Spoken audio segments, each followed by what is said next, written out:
ჯანსუღ კახიძის სახელობის ცენტრში მორიგი კონცერტი გაიმართა, რომელიც სრულიად საქართველოს კათოლიკოს პატრიარქის ილია მეორის ხსოვნას მიეძღვნა. მაყურებელმა პირველად მოისმინა ვახტანგ კახიძის ნაწარმოები მოწყალეო უფალო იესო. ასევე შესრულდა კახიძის რეკვიემი.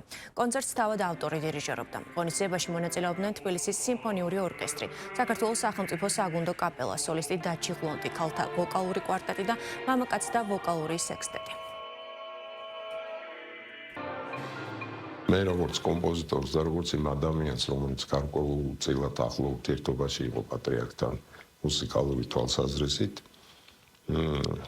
შემექნა ის აუცილებლობა, ის ბუნებრივად მოხდა, რომ მომინდა რომ იმეწყნა მისი ხსოვნისთვის ნაწარმოები. ეს გახლავთ, ესე დავარქვათ, სამგლოვიარო ქორალი სოლისტის, გუნდისა და ორკესტრისთვის.